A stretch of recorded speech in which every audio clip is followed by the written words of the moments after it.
नहायत वाजिबुल एहतराम बुजुर्गों और अज़ीज़ दीनी भाइयों, अल्लाह तबारक व तआला के बेशुमार इनामात और एहसानात हैं कि रब्बे कायनात ने हमें और आपको दीन ईमान जैसी अजीम दौलत अता फरमाई और अपने हबीब जनाब मुहम्मदुर रसूलुल्लाह सल्लल्लाहु अलैहि वसल्लम की उम्मत में पैदा फरमाया। खुतबा मसनूना के बाद कुरान करीम की दो आयतें और नबी पाक सल्लल्लाहु अलैहि वसल्लम के इरशादात और फरमूदात मुक़द्दसा में से 3 अहादीस आपके सामने रखी हैं। अल्लाह तबारक व तआला ने इन आयात में और इन अहादीस में दीन इस्लाम के एक अहम तरीन फरीज़े की फर्जियत को बयान फरमाया है। दीन इस्लाम के जो बुनियादी अकाइद और बुनियादी अरकान हैं, इस्लाम के जो बेसिक अरकान हैं, हदीस में नबी करीम सल्लल्लाहु अलैहि वसल्लम ने जिनको बयान फरमाया और अल्लाह के रसूल सल्लल्लाहु अलैहि वसल्लम की वो मशहूर हदीस जिसको हम तकरीबन आम तौर पर सुनते रहते हैं, जिसमें अल्लाह के रसूल सल्लल्लाहु अलैहि वसल्लम ने इस्लाम को एक खीमा से तशबीह देते हुए यूँ फरमाया, बुनियल इस्लाम अला खम्सिन शहादती अल्ला इलाहा इल्लल्लाह व इकामतिस सलाह व ईताइज ज़का वल हज्ज व सौम रमज़ान। इस्लाम की बुनियाद 5 अरकान और 5 सुतूनों पर है। ये इस्लाम के बुनियादी सुतून और बुनियादी अरकान हैं कि जिनके बगैर दीन इस्लाम की इमारत ना मुकम्मल और अधूरी है। सबसे पहले शहादतैन का जिक्र किया गया कि अल्लाह की वहदानियत और नबी पाक सल्लल्लाहु अलैहि वसल्लम की रिसालत की गवाही का दिल और जान से इकरार करना, और उसके बाद दूसरे नंबर पर नमाज को कायम करना, और तीसरे नंबर पर है ज़कात अदा करना, और चौथे नंबर पर है रमजान के रोजे रखना, और 5वें नंबर पर है हज करना। ये इस्लाम के बुनियादी अरकान हैं और इन अरकान में सबसे आखिर में हज का जिक्र आया है। इमाम गजाली रहमतुल्लाह अलैह ने लिखा है कि हज अरकान इस्लाम की तकमील है, यानी इस्लाम की अरकान को मुकम्मल करने वाली अगर कोई शय है तो वो हज है।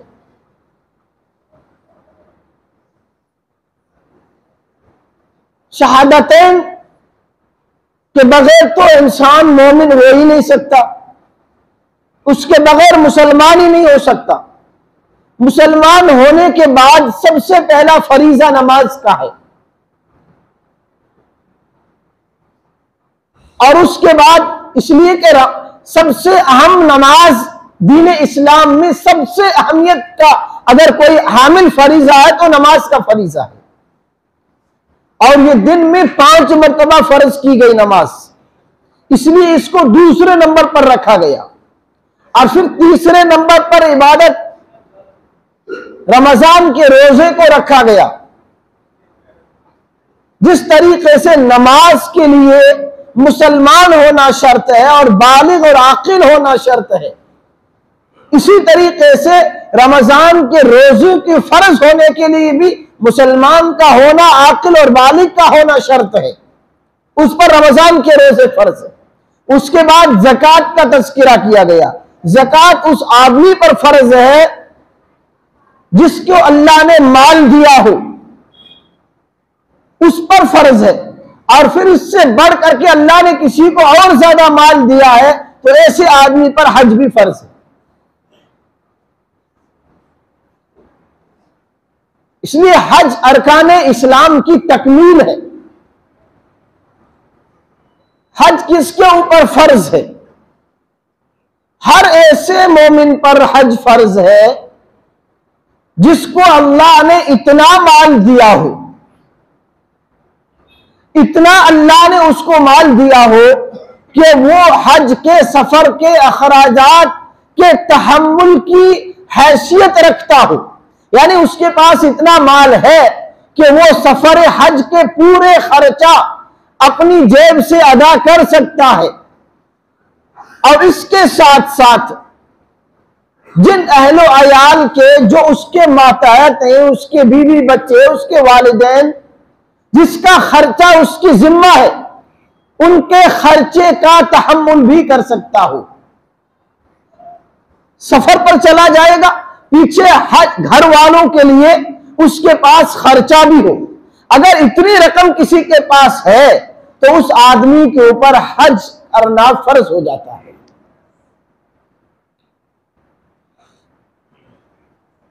ऐसे आदमी पर हज करना फर्ज हो जाएगा जिस आदमी, इसलिए अल्लाह तबारक व तआला ने क्या फरमाया, वलिल्लाहि अलन्नासि हिज्जुल बैति मन इस्तताअ इलैहि सबीला। अल्लाह के लिए लोगों के ऊपर हज फर्ज किया गया है, किन पर, मन इस्तताअ इलैहि सबीला, जो वहां पहुंचने की हैसियत और इस्तिताअत और ताकत रखता हो। ताकत, हैसियत और इस्तिताअत का क्या मतलब, यानी उसके पास खर्चा भी हो वहां जाने का और आने का, और उसके साथ साथ पीछे उसके अहलो अयाल के खर्चे का बंदोबस्त भी वो कर सकता है। अगर इतना खर्चा उसके पास नहीं है, ऐसी सूरत में अगर कोई हज कर रहा है और अपने अहलो अयाल के खर्चे की परवाह किए बगैर, तो फरमाया कि इस्लाम में ऐसा हज महमूद नहीं है, यानी अच्छी चीज नहीं है कि जिसका खर्च अल्लाह ने हमारे जिम्मे दिया हो उनके हक को जाये करके और ऐसे हज के ऊपर जाना कि वहां जाकर के फिर किसी से सामने जो है अपना हाथ फैलाने की नौबत आ जावे। फरमाया कि ऐसा हज करने की जरूरत नहीं है। इससे बढ़कर के अल्लाह ने अगर किसी को दिया है तो उसके ऊपर हज करना फर्ज है, नहीं करेगा तो ऐसी सूरत में वो गुनहगार होगा। अल्लाह तबारक व तआला ने हज की फर्जियत जिस आयत में बयान फरमाई है उसमें ताकीद कितनी बयान फरमाई, वलिल्लाहि अलन्नास, अलन्नास यानी लोगों की गर्दनों पर अल्लाह की तरफ से ये बार है, जो वहां पहुंचने की ताकत रखते हैं उन लोगों के ऊपर फर्ज है कि अल्लाह के घर का हज करे वो। और जो कोई नहीं करेगा, हैसियत के मुताबिक अल्लाह ने उसको माल दिया है, उसको हैसियत दी है, उसके पास इतना खर्चा मौजूद है कि वो आसानी से हज कर सकता है, वो हज नहीं कर रहा है, अल्लाह ने फरमाया वमन कफरा फइन्नल्लाह गनिय्युन अनिल आलमीन। अगर इसके बावजूद अगर कोई हज नहीं करता है तो अल्लाह ने फरमाया जो कोई इनकार करेगा और हज की फर्जियत से पीछे हटेगा, अल्लाह फरमाते हैं हमें इसकी कोई जरूरत नहीं। फइन्नल्लाह गनिय्युन अनिल आलमीन, हज को हम अल्लाह के ऊपर एहसान करने के लिए तो नहीं कर रहे, जिसके ऊपर हज की फर्जियत, हज का फरीजा आयद होता है, उसके जिम्मा हज करना है, वो हज करेगा, उसकी फर्जियत साकित होगी। अल्लाह को हज की क्या जरूरत है? इसलिए अल्लाह ने फरमाया वमन कफरा फइन्नल्लाह गनिय्युन अनिल आलमीन, जो कोई इससे पीछे हटेगा और जो खर्चे और पैसों से डर करके कि अगर मैं हज पे चला जाऊंगा तो मेरा पैसा कम हो जाएगा, मेरा बैंक बैलेंस कम हो जाएगा, तो अल्लाह फरमाते हैं ऐसे हज की मुझे कोई जरूरत नहीं है। और हदीस में नबी करीम सल्लल्लाहु अलैहि वसल्लम ने ऐसे आदमी के लिए बड़ी सख्त वईद इरशाद फरमाई, बड़ी सख्त वईद अल्लाह के रसूल सल्लल्लाहु अलैहि वसल्लम ने हदीस पाक में यूं फरमाया कि जो बंदा जिसके ऊपर अल्लाह ने हज को फर्ज करार दे दिया हो, जिसके पास इतनी रकम मौजूद है कि वो हज का सफर बाआसानी कर सकता है, उसके बावजूद उसको पैसों की भी किल्लत नहीं है, उसकी सेहत पर भी असर नहीं पड़ रहा है, न उसको कोई मर्ज ऐसा लायक है तो जिसकी वजह से वो हज नहीं कर सकता है, या वहां जाने पर कोई दीगर ममाने चीज भी मौजूद नहीं है कि जिसकी वजह से वो हज पर नहीं जा सकता है। अल्लाह के रसूल अलैहिस्सलातु वस्सलाम फरमाते हैं मन लम यमनअहु मिनल हज्ज हाजतुन ज़ाहिरतुन, कोई ऐसा शरई उज़्र, वाज़े तकलीफ और ऐसी मजबूरी कि जिसकी वजह से वो हज नहीं कर सकता है, ऐसी कोई मजबूरी भी नहीं है।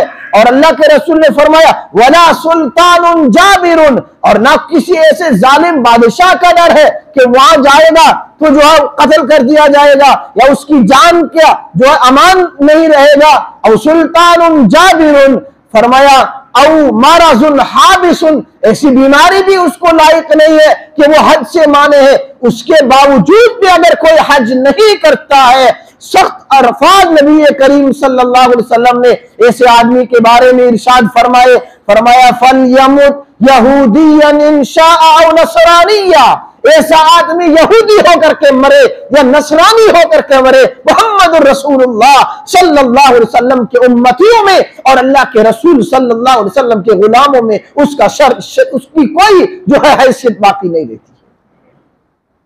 कितनी बड़ी सख्त वाइद है। कितने लोग हमारे मुआशरे में ऐसे हैं, हम जायजा नहीं, ये बहुत सारे हमारे मुआशरे में ऐसे लोग हैं जिनको अल्लाह ने हैसियत दी हुई है, पैसा दिया हुआ है, कोई चीज माने नहीं है, लेकिन फिर भी हज के लिए उनकी हिम्मत नहीं हो रही है। किस वजह से? आमतौर पर दो वजह हमारे या दो या तीन वजह हमारे सामने होती है। एक आदमी के पास पैसा इकट्ठा किया हुआ है, उसके पास इतनी इस्तिताअत और हैसियत मौजूद है कि वह हज के सफर के खराजात मुकम्मल कर सकता है मां अपने अहलो अयाल के खर्च के, लेकिन बैंक बैलेंस रखा हुआ है। नीयत क्या है कि अभी बच्चे की शादी करनी है, अभी लड़की की निकाह करना है, उसके बाद मैं हज पर जाऊंगा। एक हदीस में नबी करीम सल्लल्लाहु अलैहि वसल्लम ने इरशाद फरमाया जिस आदमी के ऊपर हज फर्ज हो गया फिर उसके अंदर अगर देरी करेगा तो फरमाया कि गुनहगार होगा। हज फर्ज हो चुका है, फौरन हज के लिए आप तैयारी कर ले, बगैर किसी पशो-पेश के, बगैर किसी जो है सोचे, इसलिए कि अल्लाह का फरीजा है और एक ईमान वाला होने की हैसियत से एक मोमिन की जिम्मेदारी है कि जैसे ही अल्लाह की तरफ से किसी फरीजे की आयद हमारे ऊपर हो जाती है फौरन उसको अदा कर देना चाहिए।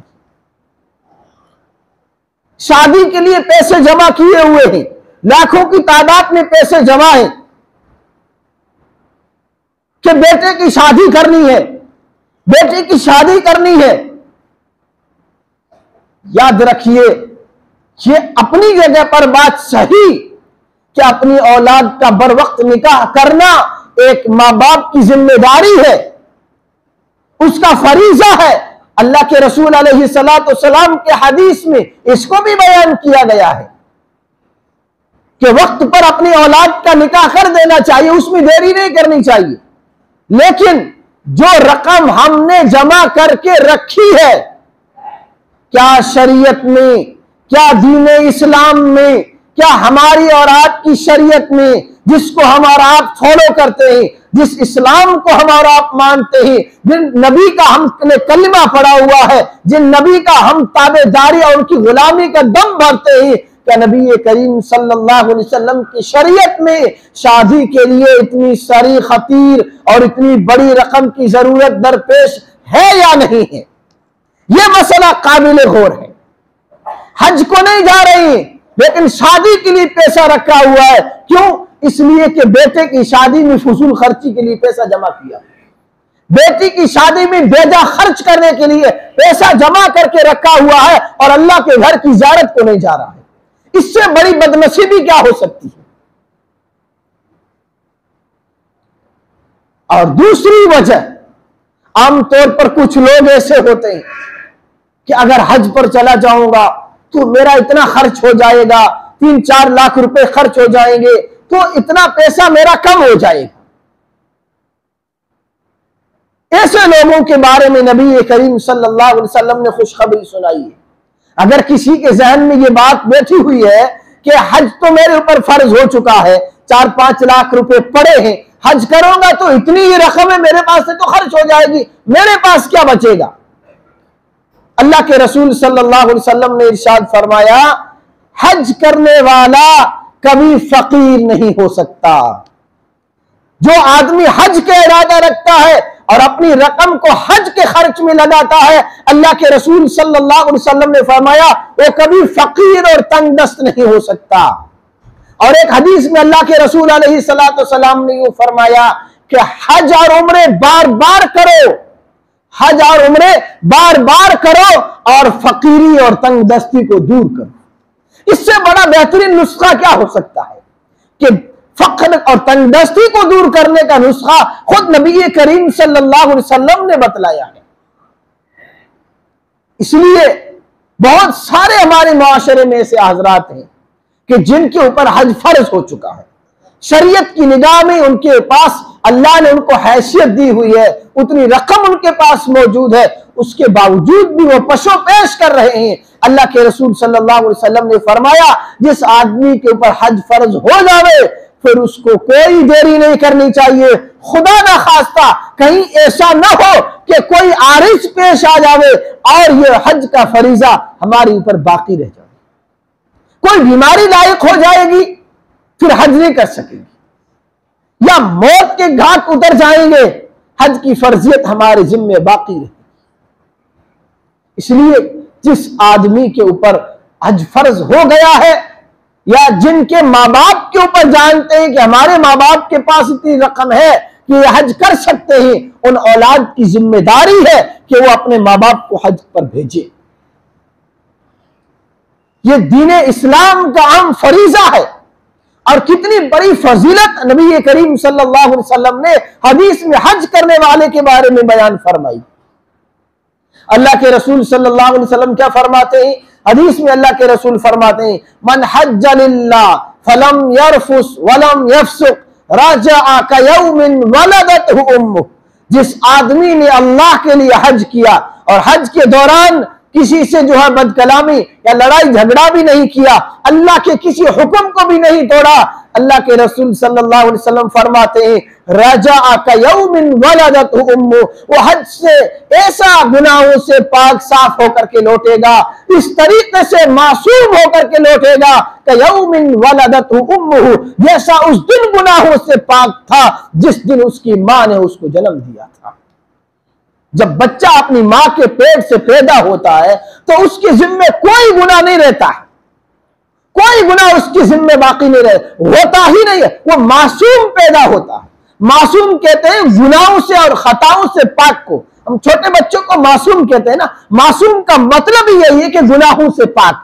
अल्लाह के रसूल सल्लल्लाहु अलैहि वसल्लम फरमाते हैं कि जो आदमी हज करके लौटेगा और दीन इस्लाम और शरीयत की पासदारी के साथ लौटेगा और अल्लाह के लिए इखलास लिल्लाहियत के लिए किसी रिया नमूद की जो है उसके नियत नहीं है और जो है सिर्फ अल्लाह को खुश करने के लिए हज कर रहा है, अल्लाह के रसूल सल्लल्लाहु अलैहि वसल्लम ने फरमाया उसके लिए खुशखबरी है कि वो ऐसे क़यामत में वापस घर लौटेगा जैसे उस दिन पाक साफ था गुनाहों से जिस दिन उसकी मां ने उसको जना था।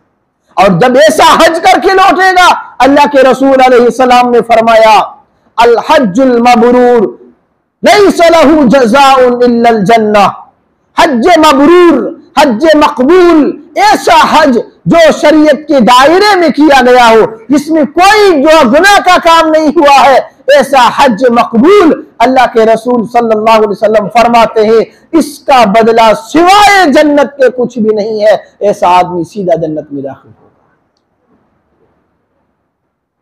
हजरत उमर रज़ी अल्लाह तआला अन्हु मक्कतुल मुकर्रमा में तशरीफ फरमा है, एक काफिला आता है और उन्होंने अपने ऊंटों को बांधा और जो है एहराम बांधे हुए थे, बैतुल्लाह का तवाफ किया और जो है सफा मरवा की सई की। हजरत उमर रज़ी अल्लाह तआला अन्हु ने उनको पूछा कहां से आए? उन्होंने कहा हम इराक से आए।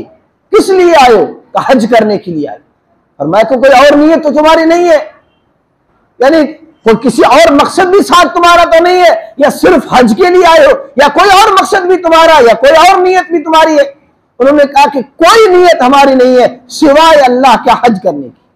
हजरत उमर रज़ी अल्लाह तआला अन्हु ने फरमाया कि खुशखबरी हो तुम्हें, असरे नो अमाल करो फिर तुम्हारे पहले सारे के सारे गुनाह माफ हो गए, तुम गुनाहों से पाक हो गए हो, अब नए सिरे से तुम्हारा नामा अमाल चलेगा।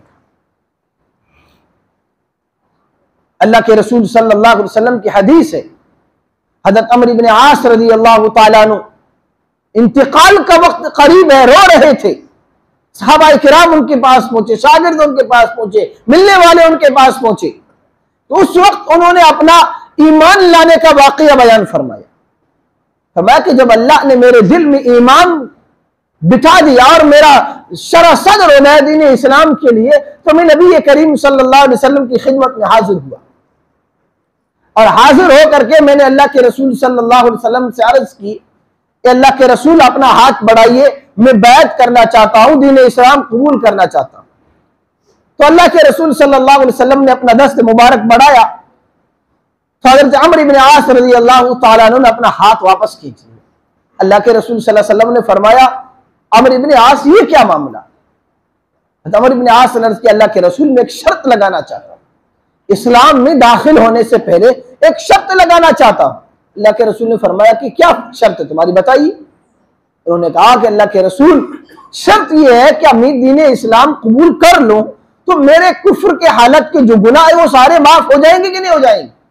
अल्लाह के रसूल सल्लल्लाहु अलैहि वसल्लम ने फरमाया, अम्र इब्न आस क्या तुम्हें पता नहीं है अल इस्लाम यहदिमु मा काना क़ब्ला, कि इस्लाम कुफ्र की हालत में जितने भी गुनाह होते हैं सबको माफ कर देता है।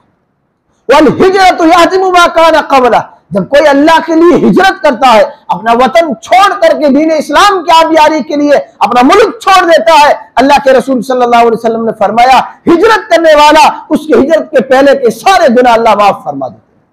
वल हज्जु यहदिमु मा काना क़ब्ला, और जो बंदा हज करता है फरमाया कि हज के पिछले सारे गुनाह अल्लाह माफ फरमा देते हैं। हज के इतने बड़े फज़ाइल, हदीस बड़ी पड़ी है, मुख्तसर वक्त में उसको बयान नहीं किया जा सकता, लेकिन हमें इस वक्त जो समझना है वो हज की फर्जियत को समझना है कि हज फर्ज हो चुका है। पहली फुर्सत में अल्लाह के घर के लिए आप चले जाए। दीन इस्लाम का हम फरीजा और अरकान इस्लाम की तकमील वाला रुकन यह है कि हज बैतुल्लाह जिसके ऊपर फर्ज हो चुका है करिए। कहीं ऐसा ना हो कि हज की फर्जियत हमारे जिम्मे रह जाए और हम इस दुनिया से चले जाएंगे। हजरत उमर रज़ी अल्लाह तआला अन्हु बड़े सख्त अल्फाज में फरमाते हैं, उनका तो ये मौक़िफ़ था। हजरत उमर फरमाते हैं जिस आदमी के ऊपर हज फर्ज हो जावे और हज फर्ज होने के बाद अगर वो हज को नहीं जाता है और वो मर गया, फरमाया कि अल्लाह की कसम खा करके कह दो कि वो यहूदी मरा होगा या नसरानी मरा होगा, मुसलमान होकर के नहीं मरा होगा। और फरमाते थे जिस आदमी के ऊपर हज फर्ज हो चुका है और वो हज नहीं अदा कर रहा है, उस फर्जियत को अदा नहीं कर रहा है, तो फरमाया कि उससे जिजिया और टैक्स वसूल करो। और आप जानते हैं कि टैक्स मुसलमानों से नहीं काफिरों से लिया जाता था। यानी हजरत उमर रज़ी अल्लाह तआला अन्हु उनके साथ काफिरों वाले मामलात करने के लिए तैयार है। हज फर्ज हो चुका है और हज जैसी अजीम इबादत से वो पसो पेश कर रहा है, वो गफलत में पड़ा हुआ है। और फुक़हा की एक जमात, एक बहुत बड़ी फुक़हा की जमात, जिनका ये मौक़िफ़ था कि अगर हमें मालूम हो जाए कि फलां शख्स के ऊपर हज फर्ज था और उसने अपनी जिंदगी में हज नहीं किया और वो मर गया, फरमाया कि अगर हमें पता चल गया तो हम ऐसे आदमी की नमाज जनाजा नहीं पढ़ेंगे। ये अलग मसला है जमहूर का कि आदमी हज न करने से काफिर नहीं बनता है, फासिक बन जाता है। अगर कोई बंदा हज का इनकार कर देगा तो वो काफिर हो जाएगा। इसलिए हज अरकान इस्लाम में से है, अहम रुकन है, इसका सिरे से इनकार करेगा तो काफिर हो जाएगा। अगर हज की फर्जियत के बाद अदा नहीं करेगा तो फासिक रहेगा। इसलिए और एक आम गलतफहमी जो आजकल के नए जमाने में और जो है नई ज़हनियत के लोगों में यह गलतफहमी फैली हुई है कि साहब अगर इतना पैसा है तो हज करने की क्या जरूरत है। एक आदमी हज के लिए जाएगा, लाखों रुपए खर्च करेगा, क्या जरूरत है इतनी सारी रकम खर्च करने की। बेहतर हो कि इस रकम को किसी गरीब को दे दी जाए, किसी बेवा की मदद कर ली जाए, किसी यतीम के यतीम बच्चियों की शादी कर ली जाए। बज़ाहिर ये चीज बड़ी अच्छी मालूम होती है, लेकिन दीन इस्लाम के दायरे में अगर इस चीज को देखा जाएगा तो यह शैतान का सबसे बड़ा धोखा है। बेशक गरीबों की इमदाद दीन इस्लाम में बहुत बड़ा अमल है, बेवाओं की मदद करना दीन इस्लाम में बहुत बड़ा ऊंचा अमल है, गरीबों और मिस्कीनों की बच्चों की शादी कराना यह शरीयत का बहुत बड़ा ऊंचा अमल है। लेकिन इन कामों के लिए दीन इस्लाम के हज जैसे अहम फरीजे को छोड़ करके अगर कोई इन कामों को करेगा, अल्लाह के यहां इन कामों की कोई वक़्त नहीं। अगर ये ज़हनियत रखनी है तो हम ये क्यों नहीं सोचते हैं कि मैं अपने एक बेटे की शादी में 10 लाख रुपए खर्च कर रहा हूं, जबकि दीन इस्लाम में इतना खर्च नहीं है। मैं अपने बेटे की शादी में 50,000 खर्च करूंगा, बाकी के पैसे में गरीब की बच्चियों में शादी कराऊंगा। उस वक्त हमारे ज़हन में क्यों नहीं आता है? और एक आखिर हदीस में बयान करके अपनी बात को पूरी करता हूं, टाइम हो गया है। एक हदीस में अल्लाह के रसूल सल्लल्लाहु अलैहि वसल्लम ने फरमाया, जो आदमी हज करने के इस्तिताअत रखने के बावजूद अगर अपने पैसे को हज की रकम में नहीं लगाता है और हज करने नहीं जाता है और हज में खर्च करने से डरता है, अल्लाह के रसूल सल्लल्लाहु अलैहि वसल्लम ने फरमाया ऐसे आदमी का पैसा गलत जगह पर इस्तेमाल होगा, हराम कारी में, गाना बजाने में, नाच गाने में खर्च होगा। आप अंदाजा लगाइए, जिन लोगों के ऊपर हज फर्ज हो चुका है और हज नहीं कर रहे, उनके यहां फजूल खर्चियां हो रही है, पैसा जाय हो रहा है, बर्बाद हो रहा है, जिस पैसे के बारे में क़यामत के दिन जवाब देना पड़ेगा। और हज के लिए खर्च की गई रकम हमारे लिए क़यामत के दिन रफ़े दर्जात का बहुत बड़ा जरिया बनने वाली है। इसलिए जिन अहबाब के ऊपर अल्लाह ने इस्तिताअत दी है, हज फर्ज कीजिए, हो चुका है, अपनी हज की तैयारी कीजिए। और जिनके वालिदैन इस दुनिया से चले गए और उनके ऊपर हज फर्ज था और वो नहीं करे, उन औलाद की जिम्मेदारी है कि अपने माँ बाप की तरफ से हज बदल अदा कराई, खुद भी अदा करें या किसी और को भेजी। दीनदार को जो हज के लिए जा सकता है, ऐसे बंदे को हज पर भेज करके अपने वालिदैन का हज बदल करवाएं, ताकि उनकी जिम्मे से यह हज की फर्जियत भी साबित हो जावे। बहुत सारे मसाइल बात कहनी थी, वक्त मुख्तसर रहता है। अल्लाह ताला हमें इस अहम दीनी फरीजे को समझने की तौफीक अता फरमाए। व आखिर दावाना अल्हम्दुलिल्लाह।